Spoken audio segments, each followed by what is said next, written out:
둔산동 동아세입니다. 이제 통합사회에서 이제 아이들이 이제 여기를 제일 어려워하죠. 왜냐면 낯설을 게 많이 나오고 사회적 경험이 있어야 되고 흐름도 알아야 되고. 제일 처음에 그죠? 여기 시장에 있는 사람이 시민이에요. 시장에 있는 부자들만. 시장에 있는 국민인데 시장 상인 중에 부자들. 얘들이 다 자본가예요. 자본가. 처음에 이거 전부 다 장사해서 만들어졌다. 장사, 상업으로. 근데 나중에 산업혁명 이후에 대량 생산해서 산업자본주의가 나온 거예요. 근데 어쨌든 여태까지 전부 다 자본주의. 그럼 자본주의 반대는 뭐냐? 그러면 공산주의일 거야, 아마. 공산주의. 공동생산하고 공동분배하고. 얘는 자본가를 의대하고. 그럼 민주주의 반대가 아마 사회주의일 거예요. 그렇게 잡아야 되거든요. 근데 이 산업자본주의를 해서 여기서 대공황이 일어나서 공황이 일어나. 왜? 전쟁을 일어났는데 상품을 다 팔았어. 그래서 막 많이 만들었더니 전쟁이 다 끝나니까 팔 데가 없어가지고 공장이 망하니까 노동자를 다 잘라. 그래서 이 자본주의에다가 정부가 대량으로 개입을 하기 시작해요. 개입을 해서 태냉시장을 개발하거나 아니면 정부가 간섭을 하기 시작해요. 그러니까 정부 간섭을 하니까 나중에 보면 이 정부 간섭 자체가 실패를 하게 되니까 그냥 자유롭게 둬 우리. 그래서 자유주의. 그러니까 자본주의가 뭐냐고요? 자본주의의 핵심은 자유예요. 자유. 내 재산, 사유재산 보호하게 그냥 두라고. 그럼 수정은 뭐냐고요? 평등이에요. 평등. 공평, 평등 이렇게. 그러니까 다시 신자유주의로 들어가서 자유주의인데 평등은 조금 고려하지만 무시는 안 하지만 자유주의로 가서 또 경쟁을 하게 되는 거예요. 그러니까 자유는 경쟁이에요. 평등은 공평이고. 이런 흐름으로 되어 있어요. 그러니까 자본주의는 뭐냐? 사유재, 재산이 바탕이에요. 돈이 중심이에요. 돈이 중심이고. 시장 안에서. 그럼 시장이 뭐, 물건 파는 데 있고, 노동시장, 주식시장, 무언가 사고 파는 곳에서 무조건 자유롭게 경쟁하니까 이 자유를 국가가 침범하지 말라는 거예요. 그 상품을 생산하고 교환하고 분배 소비하는 걸 전부 다 자유롭게 시장 안에서. 이게 이제 보이지 않는 손이에요. 아담 스미스의. 그래서 이렇게 반비례되는 수요와 이렇게 정비되는 공급이 만나는 지점에서 이게 양이고 이게 가격이고 이렇게 이 네모칸 만큼의 경제 활동이 일어난다는 거예요. 자, 자본주의의 특징은 재산을 자유롭게 해야 되니까 왕한테 너 내 재산 좀 건들지 마 하고 시민들이 성직자하고 귀족들 몇 명, 귀족들하고 이렇게 세파들이 모여가지고 왕한테 얘 써있는 대로 좀 세금 좀 걷고 그래라. 이게 대헌장, 마그나카, 권리청원, 권리장전 이런 거예요. 이렇게 자유롭게 획득하고 사용할 수 있는 사유재산, 사적자치 원리. 이게 법적으로 보장되는 게, 그러니까 법치가 되는 게, 이 법이 뭐라고요? 대헌장, 권리청원, 권리장전 이런 것들. 주로 시장에서 가격, 프라이스가 결정돼요. 시장이 경쟁을 하는 거예요. 무한 경쟁으로. 그래서 경제적 이익을 추구하면 경제적 인간이면 맞다는 거예요. 자본주의가. 그런데 종교적으로 이런 거를 보장하기 위해서 프로테스탄티즘이라든가 아니면 이 돈을 벌어도 돼. 종교적으로 돈을 벌어도 돼. 라는 논리를 이제 신교에서 뒷받침한 거예요. 그런데 이 자본주의들이 이제 처음에는 16세기에는 신항로를 하려면 돈이 엄청 많아야 돼. 왜? 배를 만들고 물건도 사야 되니까 한꺼번에. 그래서 교역을 확대해. 그러니까 배로 가서 그냥 오면 안 되니까 해적된 거예요, 얘네들이. 그래서 한포, 대포 달고 다닌 거야. 그러니까 절대 왕정으로 왕들도 투자를 해, 여기다가. 배 만드는데. 왜? 돈을 벌어 갔다 오면. 그러니까 상업이야, 중상주의야. 그러니까 해적이든 뭐든 돈만 벌어와라, 외국 나가서. 그래서 배 만들어줘. 생산보다는 뭐라고요? 그러니까 팔아먹는 게 중요한 거야. 저쪽 가서 모르는 데다 비싸게 팔고 여기 있는 거 싹 사와가지고 여기서 비싸게 팔고 이렇게 이중 차익을 노린 거예요. 그런데 이렇게 장사만 하다가 왜 상품을 손으로 만드는 거야? 그러니까 특이한 상품들 왔다 갔다 하는 건데 산업혁명이 일어나서 대량 생산이 된 거야. 이제 계속 똑같은 찍어내는 힘으로, 기계의 힘으로. 그러니까 이 산업시설, 생산시설을 차지한 사람이 부르주아죠. 부자. 이걸 가지고 피나게 일하는 사람이 프롤레타리아예요. 그래서 이 자본가들이 생산시설로 엄청 많이 만들었죠. 그러니까 생산할 때도 싸게 만들죠. 그러니까 너무 만들었어. 너무 많이 만들었어. 너무 많이 만든 거 이거 어떡할 거야? 이거 팔 데가 있어야죠. 사람이 있는데. 이게 식민지야. 이걸 식민지 개척하려고 엄청 노력한 거야. 그래가지고 서양 열강들이 동양에 와서 침탈한 거야. 중국이든 일본이든 한국이든. 팔아먹으려고. 이렇게 산업자본주의 시대라고. 그러니까 산업자본으로 생산시설에 있는 데는 계속 생산하죠. 팔죠. 그럼 계속 부자 되죠. 그러니까 후발주자들로 산업하려고 하는데 안 팔리죠. 우리 팔 데가 없죠. 그러면 이 식민지라도 뺏어와야죠. 그게 세계 1차 대전, 2차 대전. 식민지 쟁탈전. 이해됐어요? 그렇게 전쟁을 하다가 보니까 이 전쟁에 큰 영향이 없는 미국 같은 경우에는 생산 기지 역할을 했어. 전 세계 전쟁에 돈을 들여. 그러니까 막 미국이 급속히 발전하죠. 땅도 넓고 생산도 많이 하고. 급속히 발전해서 쫙 발전했는데 전쟁이 다 끝났어. 그러니까 어떻게 돼? 공장이 다 망하는 거야. 그게 대공황이야. 그러니까 수정자본주의가 되면서 대자본이 맘대로 다 했죠.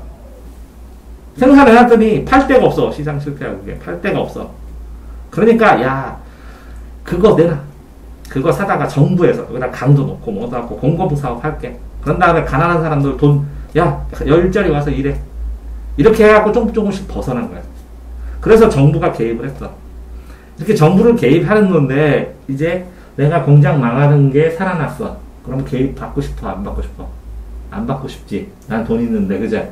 그러니까 다시 신자유주의가 됐어. 정부 시작에 비효율 쪽이 다 하자 그러고서. 민간인 자유로운 경영했다.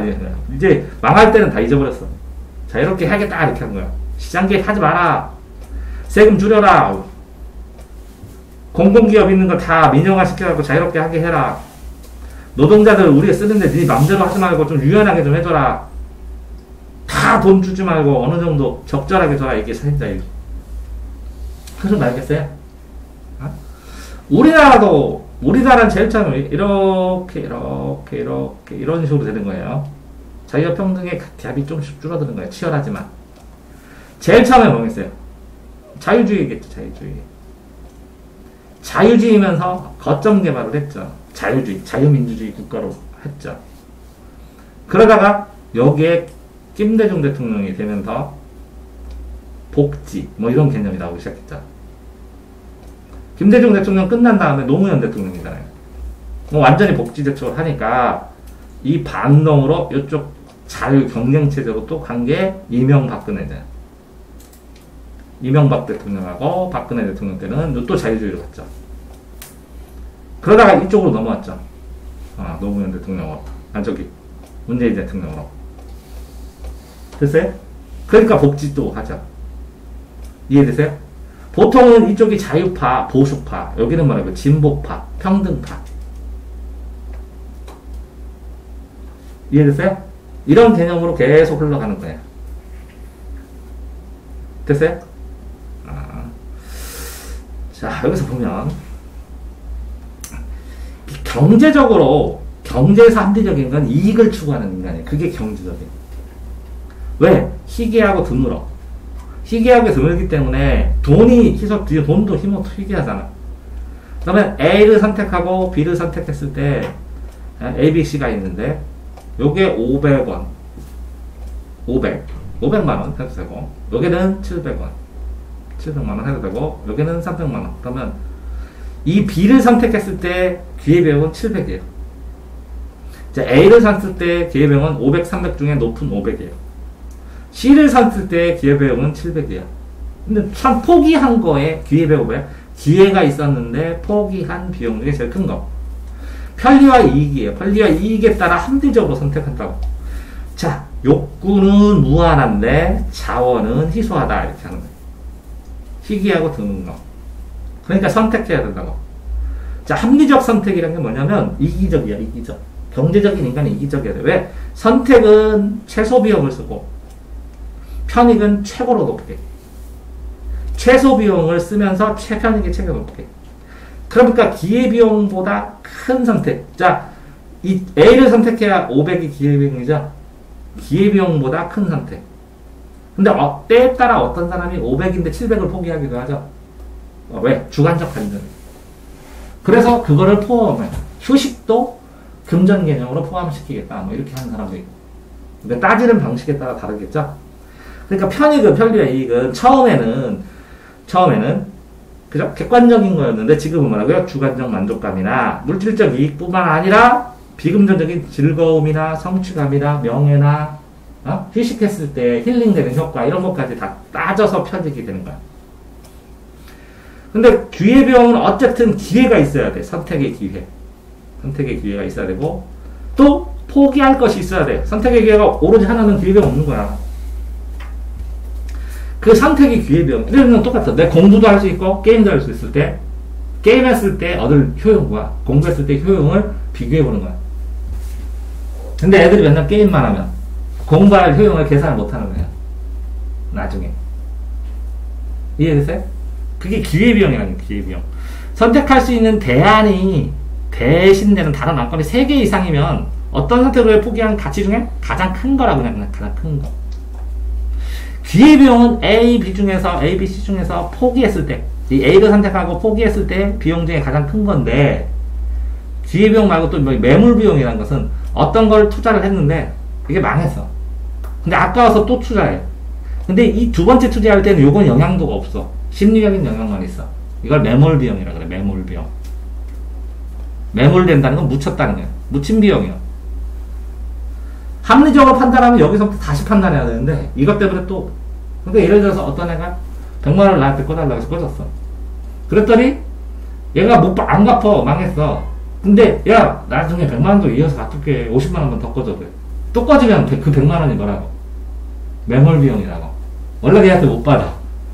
근데 50만원을 또 그거 얽혀갖고 또 주는 거야. 그러니까 맹한 행동이라고 그게. 이해되세요? 매몰비용. 기회비용은 직접 화폐로 지출하는 화폐니까 직접 이게 명은 밝힐 명이야. 명시적. 화폐로 지출하지 않은 암묵적.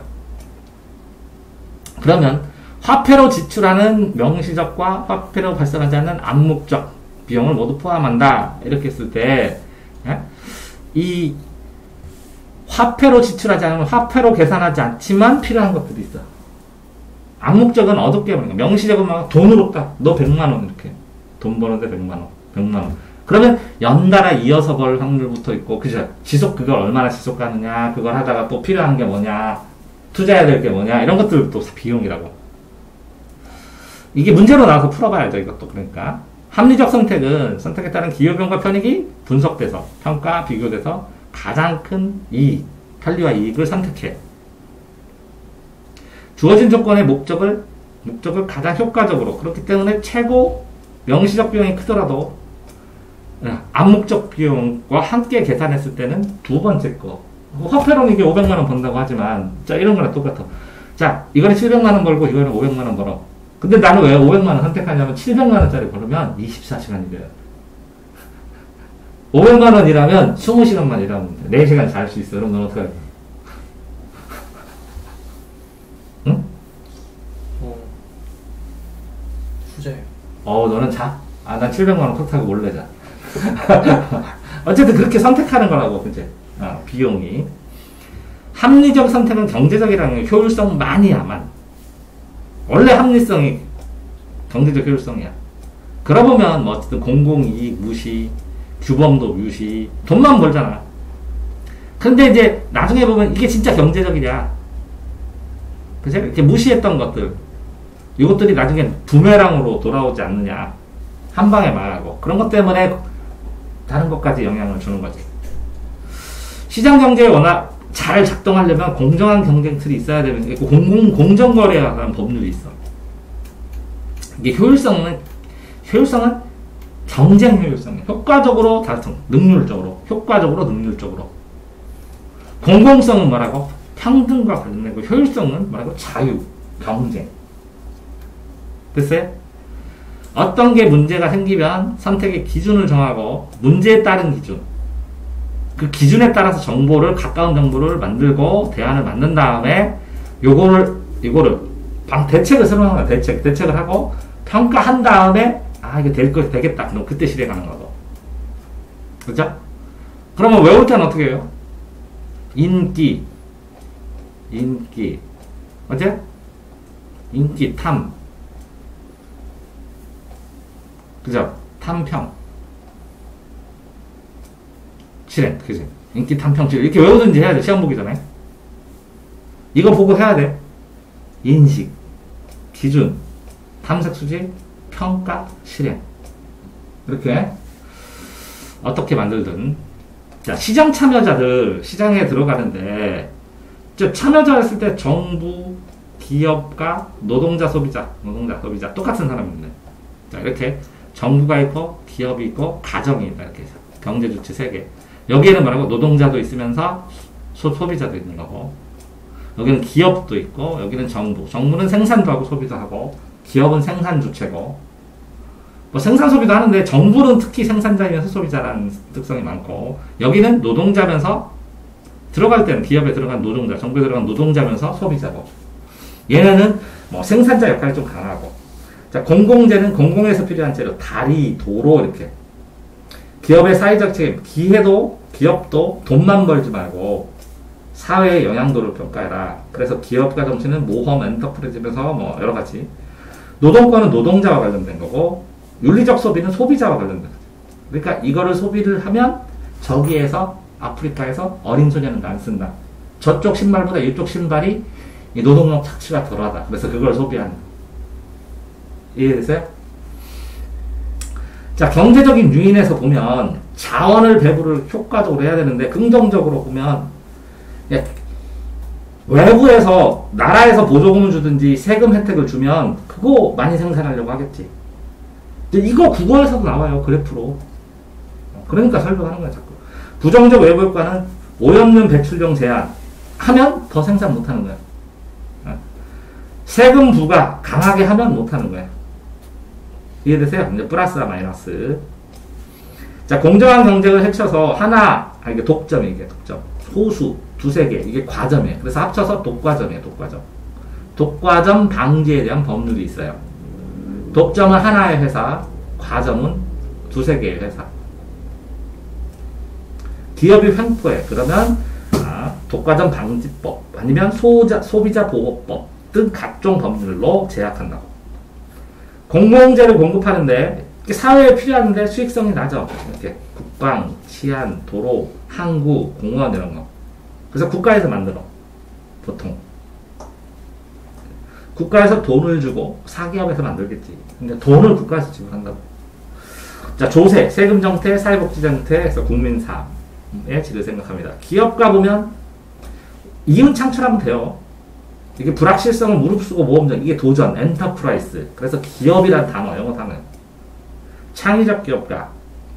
생산 향상은 소비자 만족 증가, 노사관계 안정, 꿈이네요, 다. 사회적 책임은 건전한 이유. 이게 쉽지 않죠.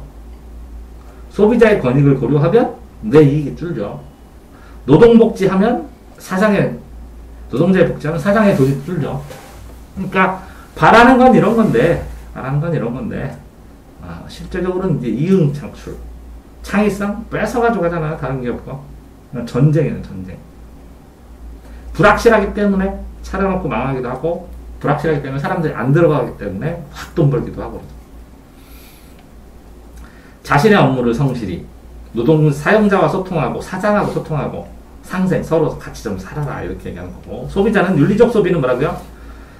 이게 싼 거만 쓰지 말고, 합리적으로 딱 봐서, 이게 조금 비싸더라도, 이게 환경을 보호하면 그런 거 써라. 저쪽에 있는 사회적 약재가, 그 커피는 어린애들 해가지고 완전히, 아니면 동물, 원숭이 다 죽인다. 아니면 누구 다 죽인다. 그런 거 하지 마라. 쓰지 마라. 좀 생각해라. 생산 과정의 상황도 생각해라. 그게 윤리적 소비래. 소비자가 인간, 동물, 환경을 착취하거나 해를 끼치는 상품을 안 쓰는 것. 기업도 노동자 인권을 신경 쓴다. 소비자에 따라서. 소비자가 그러니까 할 수 없이 신경 쓴다. 눈치 본다. 이렇게 얘기하는 거지. 그게 이제 윤리적 소비. 자, 이제 어려운 건 여기서부터 조금씩 어렵겠죠. 각 나라마다 생산하는 상품이나 서비스를 사고 팔아. 근데 이제 전제 조건이 있어요. 이렇게 상품을 이렇게 만들었을 때 이게 한 컨테이너, 한 박스라고 해도 되고, 한 컨테이너에도 되고, 그게 1단이라고, 1단이. 서비스도 1단이라고. 개량화돼서 생각을 하는 거예요. 그 다음에 여기에 1단위하고 여기에 1단위는 A나라와 B나라의 1단위는 품질도 똑같고, 뭐, 내용도 똑같고, 물건도 똑같다고 상상하는 거야. 처음에. 이해됐어요? 사고 팔면 넘어가면 그거밖에 없다고도 생각을 하는 거고. 과거에서 재화는 뭐야? 재물과 화폐요. 물건과 화폐. 자원, 철광석 이런 거 위주로 거래했는데 오늘날은 기술도 거래하고 서비스도 거래하고 기술 뭐라고? 기술 온라인 지원하고 그러죠. 서비스도 서비스 은행도 서비스고 뭐 서비스 호텔도 서비스고 여행도 서비스고 되게 많죠. 노동자의 이동하죠. 자본 거래 막 국제 간에 엄청나게 커졌죠.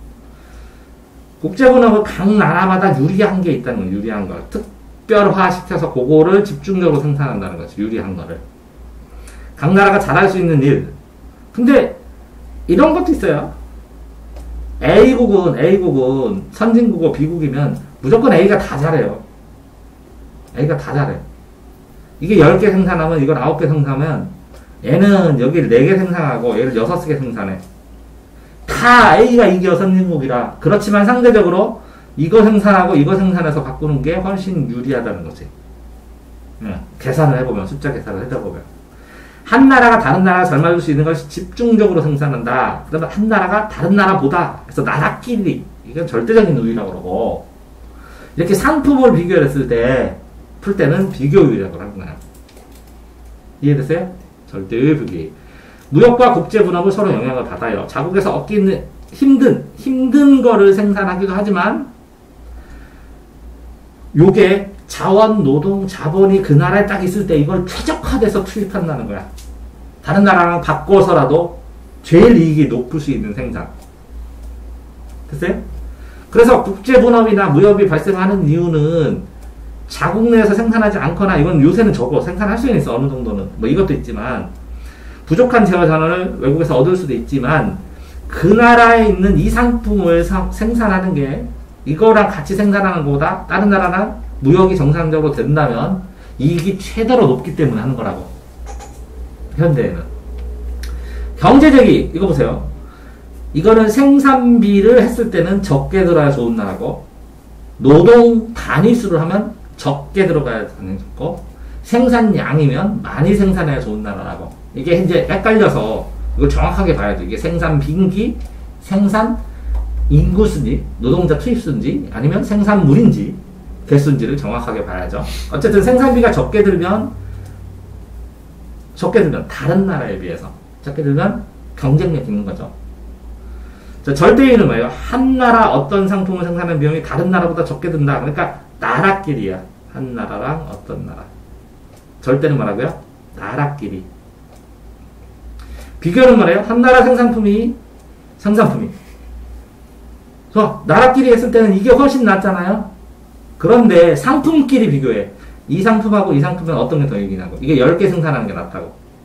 똑같은 개수로 얘네들한테 10개, 이걸 60개 생산해서 10개 받아오면 되니까. 이해되세요? 얘네들도 뭐라고. 이거 6개, 4개면 차라리 이거 생산해갖고 받아와서 이거 받아오면 되잖아요. 6개. 그럼 이게 6개가 되잖아. 똑같은 생산비를 썼는데 이게 6개, 4개면 이게 6개로 되잖아. 얘네 거를 6개를 받아오면 이거 6개 주고. 이해됐어요? 근데 또 복잡한 문제는 또 복잡해요. 분수로 계산하고 그래야 되니까. 생산 요소의 지역 분포 차이에 따라서 생산비가 차이 납니다. 국제무역으로. 무역 확대, 다양한 상품 서비스가 낮은 가격에 소비할 기회. 잘 들여오면 더 싼 가격에 쓴다는 거지. 생산되지 않거나 비싸서 쉽게 쓸 수 없는 거를 싸게 들여와가지고 만족감이 높고. 자, 국내와 외국 기업에서 많이 생산하려고 기술 혁신한다는 거죠. 많이 생산하려고. 국내 기업이 높아지면 효율성 생산성이 높아지면 국가 전체가 활성화가 되는 거죠. 새로운 기술, 무역을 통해 앞선 기술 접근이 쉬워져서 스파이도 보내고 막 그러잖아요. 그죠? 선진 기술 창조, 만들고, 잘하는 나라는 창조인데 다 베껴오죠. 무역을 통해 문화교류 따라오잖아요. 그죠? K-POP도 왔다 갔다 하고, 창구가 열렸으니까. 무역 확대합니다. 수입되는 값싼 물건 때문에 세계 식량에서 망해버려. 그러니까 우리나라에서 생산 안 하고 사와. 그러니까 여기 조금 별 차이 안 나는데 이게 더 싸고 이거 하니까 이게 다 망해버려. 그럼 나중에 이 나라에서 수입 수출을 안 하면 박살나. 이게 없어. 수출을 안 해버리는 순간. 그래서 이걸 일부러 보조금을 줘서 살리는 경우도 있어요. 다른 나라 경제 상황이 국내 경제에 영향력이 미치죠. 이렇게 수출 안 하면 심화되죠. 그러면 도미노 현상이 일어나죠. 이게 코로나에서 수출을 해야 되는데 비행기를 안 떠. 그러니까 물건이 안 와. 여기서 못 만들어. 왜? 부품이 와야 되는데 안 와서. 그래가지고 각 나라에서 요거의 중요성이 엄청나게 코로나에 의해서 다시 살아나서 이렇게 요거를 수입해서 썼던 걸 요거를 뭐 더 적당하게만 보조를 했는데 이게 끊기는 상황가 굉장히 이제 흔하게 발생될 수도 있겠다. 국경이 통제되는 상황이 라는 걸 내서 요런 거를 보호시키려고 하는 게 코로나에서 굉장히 많이 발전했어요. 인식이 늘어났어요. 상호 의존도 심해져서 한 지역이 무너지면 다른 데까지 순식간에 박살난다고. 경쟁력이 낮은 기업이나 산업은 쇠퇴하잖아. 일자리 감소하잖아. 그지? 그죠? 그래도 이제는 경쟁력이 낮더라도 키워야 된다는 거. 왜? 코로나로 단절되면 어떻게? 개인의 경쟁으로 어려운 뿐만 아니라 국가 전체도 소득 불균형 심화돼서 이게 이제 양극화, 부의 양극화. 부의 양극화가 돼서 교육의 양극화가 된 거예요. 왜? 투자하는 사람은 계속 투자하고 안 하는 사람은 할 여력이 없어져서 하고 안 하잖아. 얘는 공부하고 얘는 안 하고. 그러니까 차이가 날 수밖에 없는 거예요. 대응 반응. 기가 국가는 경쟁력을 높여서 무역 확대, 부정경력 줄이고 최대 이점. 좋은 말만 다 써놨네. 근데 여기서는 예시를 몰라가지고 애들이 자산관리, 자산은 재산 플러스 빚을 자산이라고 해요. 빚 거우는 것도 능력이라고. 너는 은행에서 얼마 뿌릴 수 있어? 한 10만원 꺼질라나? 30만원? 50만원? 100만원 꺼질라나? 나는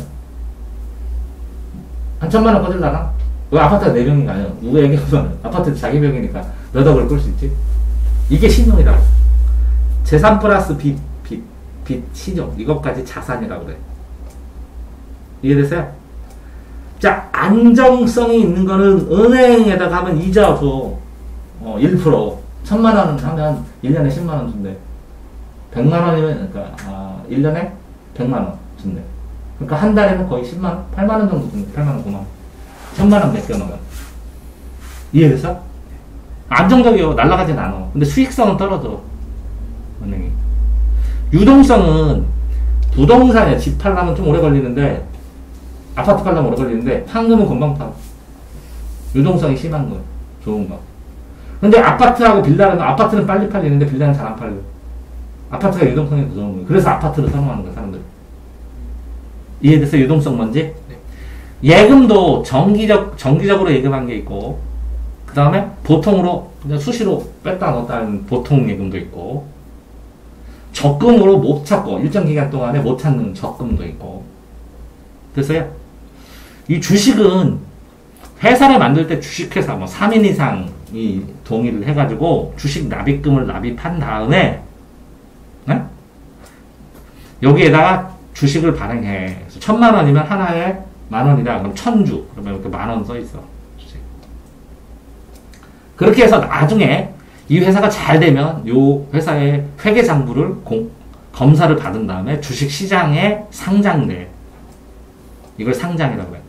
방탄이 여기에 상장을 하면 방탄 회사가 이 주식을 준다고 그러잖아. 그럼 그게 1000억이라고 그러잖아. 방탄에서 나눠주는 게. 이해돼? 그러니까 다 뭐든지 하는 게 아니야. 주식 시장에 올라가려면 조건을 갖춰야 돼. 주식 뭔지 알겠어요? 그랬을 때 주식을 사고 팔어. 그래서 여기가 만장이 아니라 이제 10만장이나 100만장이 되겠죠. 10만장이 되는 100만장이 되는데 여기서 내가 100만장에서 50만장 플러스 한 장만 더 가지면 내가 방탄 회사 주인이 될 수 있어. 이해되세요? 이렇게 주식 시장이에요. 나중에 돈을 벌면 이 주식에 따라서 배당도 해줘. 돈도. 의결권도 갖고. 됐어요? 이 채권은 뭐냐면 빚증서예요. 국가에서 발행하는 3년 후에 돈 줄게 사라. 100만원, 100만원 줄게 사라. 그러면 얼마에 팔아? 이자 10만 원 해서 네가 90만 원에 사면 돼. 나 국가에서 90만 원을 납부하고 100만 원짜리를 사는 거야. 그럼 3년 후에 그 채권으로 국가에서 주면 국가에서 준다고 손을. 그 채권이요. 그게 국채. 공공기관에 1년 후에 줄게. 1년, 그걸 1년 만기라고 그래. 3년 만기. 1년 후에 100만 원 줄게. 이거 사라. 그랬더니 그 공공기관이 가난해. 못 받을 가능성도 있어. 그러면 100만 원인데 90만 원에 사. 그럼 네가 안 사. 그러잖아. 어? 그럼 깎아줄게. 50만 원에 사. 그럼 알았어 살게. 이렇게. 싸지는 거야. 신용이 떨어지면. 그게 공채야. 국공채. 자, 사채는 뭐야? 개인이 돈 꺼주는 거야. 그래서 대부업이 있어야 돼. 대부업 안 하고 그냥 돈 꺼주는 사채업자는 조폭이라고 하는 거야. 이해됐어요? 개인 빚이요. 그래서 언제까지 갚어? 이자 얼마 이렇게 계약하는 거야. 이게 뭐라고? 채권이라고, 채권. 돈 받는 증서, 채권.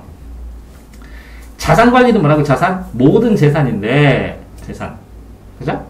이게 넓은 의미는 모든 재산이고, 뭐라고? 빚도 포함한. 자산 관리. 근데 좁은 의미는 저축, 투자, 금융. 자산관리사가 은행 같은 데 있고, 투자회사에 있고, 그렇다고. 자, 세 가지 기본 원칙인데, 안전해야 돼, 투자했을 때. 근데 안전하면 이익 조금 줘? 많이 줘. 조금밖에 안 줘. 근데 이게 위험해. 대박이 날지, 망할지 모르겠어. 그러면 뭐라고? 안정성이 낮은 대신에 이익은 엄청 높겠지. 되면. 투자의 위험 요소가 많아. 위험 요소가 많아. 그러면 안정성이 낮아지는 거야. 그러니까 이런 건 주식 투자를 하는데 안정자산은 삼성전자 같은 거 만만할 것 같은데 넣어놓으면 오래 장기 투자하면 올라가. 그러면 돈 번다는 거야. 근데 이 사람이 한 방에 돈을 많이 벌고 싶어 해서 회사를 딱 봤더니 코로나 떴어? 마스크 회사? 뜰 것 같은데 팍 넣어. 예상해서 확 올라가지. 근데 그것까지는 괜찮아. 이 회사가 이게 코로나 치료를 발명할지 안 할지 확률적으로 반반이야. 그럼 어떡하냐? 돈을 많이 넣어, 안 넣어? 넌 안 넣어. 안정적이구나. 나는 팍 넣어. 그랬더니 트면은 30배. 망하면 언급이 날라고. 그러니까 이렇게 막 모험을 많이 해, 사람들이. 그게 뭐라고? 수익성이 높을수록 위험이 커. 가격 상승이나 이자 수익이 기대할 수 있는 종목인데 수익률이 높으면 엄청 위험해. 왜? 확률이요, 확률. 수익률이 높다는 것은 뭐라고? 남들도 다 한다는 거예요, 당연히. 근데 남들이 수익률이 높은데 왜 안 해? 위험하니까. 위험성하고 곱하면 안정성에서 얻은 거랑 똑같으니까.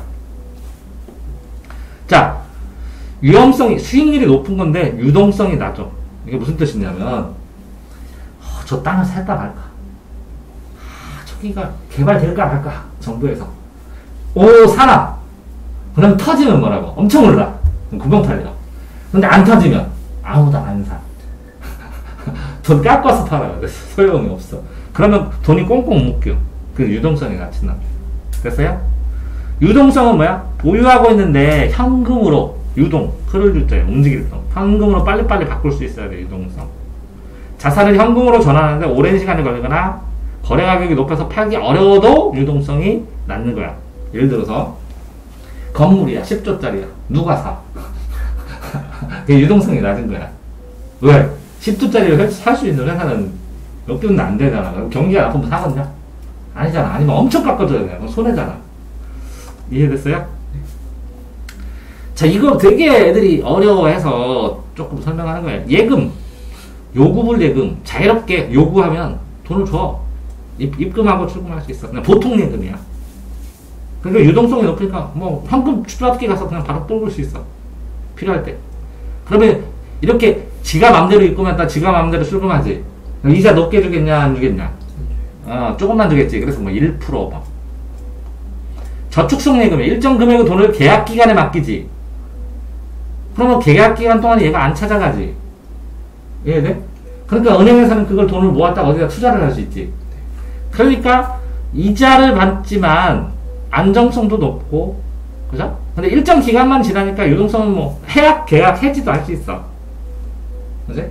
근데 수익성이 이게 1%면 요거는 한 2% 주겠지.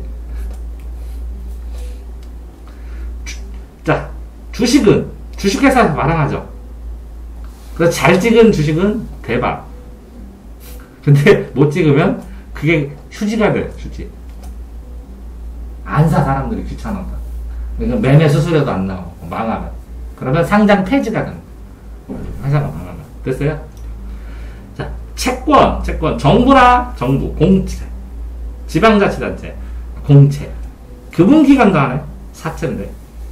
주식회사, 이렇게 회사채라고 그래요. 회사채. 회사에서 채권을 가는 게 회사채. 근데 회사가 좋은 회사야. 그러면 이자 조금 줘도 안정적이니까 확실히 벌게 확실하니까 사오겠지. 근데 망할 것 같고. 그러면 100만원짜리 얼마에 팔겠어? 30만원, 40만원에 사는 거야, 막. 근데 어떤 애, 그래서 기업극화나 소설 이런 데 보면 이 회사가 망할 것 같아. 근데 뭔가 개발하고 있었어, 지금. 그걸 알아, 내부 정보를. 근데 막 주식이 막 떨어졌는데, 자, 저희가 코로나 치료제 발견했습니다. 그러는 순간 어떻게 돼, 이게? 1000배 올라가지. 그러니까 이 회사가 망할 것 같다고 사람들이 막 회사채 막 쓰레기라고 어떻게 해서 회사채 저한테 파세요. 샀어. 다 모아놨어. 그런데 얘네 기업이 1000배로 올라갔어. 그러면 이제 막 투자도 막 받지. 그러면 회사채 주세요. 그러면 반값에 샀던 회사채 있는 걸 전부 다 그 기업에서 돈 실어주지. 부도 안 나려고. 그러면 재산이 팍 늘어나는 거야. 그게 채권 관리하는 거야, 채권 관리. 됐어요? 그러니까 다수의 여러 사람으로부터 이 채권을 사는 사람한테 받는데 차용주세, 빚준서. 예금보다 안정성이 낮겠죠, 당연히. 그대로 주는 건 아니잖아. 회사 망하면 끝이잖아. 근데 이게 1% 주고 이거 2% 주면 요거는 몇 프로 주겠어? 한 3%에서 5%. 5%에서 10%. 회사마다 다르지만 주겠지. 주로 공공기관이나 금융기관, 신용도가 높은 데서 발행하니까 이 주식보다는 훨씬 낫겠지. 근데 이 주식은 몰라. 잘 되면 대박, 못 되면 빵. 없어진 거야. 자기 원금이 다 없어진 거야. 그래서 10,000원 주고 샀는데 주식값이 1,000원도 되고 500원도 돼. 싹 날라가. 10,000원 주고 샀는데 쭈르륵 올라가서 1,000만원도 돼. 이해됐어? 그러니까 이게 주식. 자산관리는 기본 원칙은 다양한 고려를 적절하게. 적절을 어떻게 적당해? 음식 할 때 소금 적당하게 넣고. 이 적절히를 깨달은 사람이 돈 벌겠지. 그래서 투자하고 그러겠지. 어쨌든 살면서 생애 주기로. 살아가면서 주기가 있어. 이렇게 커나가면서. 자, 10세부터 공부하고. 또 공부하고. 애 낳으면 제일 중요한 게 뭐라고요? 주택 마련하고 애를 키우는 거. 그래서 주택 마련이. 근데 그 다음에 뭐라고? 자녀 준비, 주택 마련, 재산, 돈을 모아갖고 은퇴 준비. 그 다음에 노후. 이렇게 되는 거야. 그런데 뭐 이런 건 다 됐고 적절히 수행하는 단계별로 이거 보면 수입은 뭐라고? 이렇게 해서 50대 중반에 최고야. 왜 그 다음 뭐라고? 다 은퇴하고 그러는데 확 주는 건 아니고 조금씩 주는데. 근데 지출은 뭐라고? 이때는 돈 버느라고 돈 쓸 시간이 없어. 이때는 돈을 쓰게 돼. 버는 건 없는데. 이때는 나 어린애잖아. 돈 쓰잖아. 버는 건 없는데. 쓰고 여기에서 버는 거야. 그럼 요 빚금친 게 요 양쪽에 떼올 수 있어야 된다. 그럼 여기도 떼우고 여기도 떼우고. 여기 떼우는 건 내가 늙은 거 떼우는 거고, 여기 떼우는 거는 내 자녀 쓰는 거 교육비 떼우는 거고. 이해되세요? 수익공선, 이익공선. 그러니까 사연을 예측하고 적절히 변경한다는데 이게 쉽지 않아. 왜? 어릴 때 내가 이걸 얼마 쓸지 어떻게 알아? 살아봤냐? 그리고 이때 아니 애들부터 써야 되냐? 이게 1순위고 그 다음에 이게 2순위잖아. 사람들이 이렇게 사는데 바뀌었어. 이게 1대1로. 요새는 평균 수명이 늘어나니까 노후에 애들이 나 뭐 모실 것도 아닌데 너도 적당하게 해라 이렇게. 그러니까 노후를 대비하면서 애들한테 교육을 시키면 대단한 거지. 시기별로 수입 지출이 이렇게 다르죠. 확실히 노년기 이전에 수입이 지출보다 많은 거로 이 시기에 노년기 이전에 이때 조금 모아라 이렇게 되는 게 그게 습관. 재무설계 필요. 목표를 세우고 맞춰서 구체적인 자금을 준비한다. 그러니까 이때 악착같이 그럼 내가 지금 몇 살이지? 여긴데 내가 나 몇 년 안 남았는데 이만큼 모아가지고 이만큼 모아가지고 이걸 다 써야 되는데 큰일 났네. 무슨 말인지 알겠지? 쌤이 요만큼 남았는데, 요만큼 모아갖고 이걸 다 써야 되고, 애들도 다 대줘야 되는데, 요만큼 모은 걸로 받으시 집 하나 딱 산 거거든? 그러니까 이만큼 모은 집을 안 사도 되면 굉장히 차이가 많이 나는 거예요. 그래서, 집에서 출발할 때, 집 사는데 도움을 주는 않느냐에 따라 10년에서 20년 차이 나. 동아쌤입니다.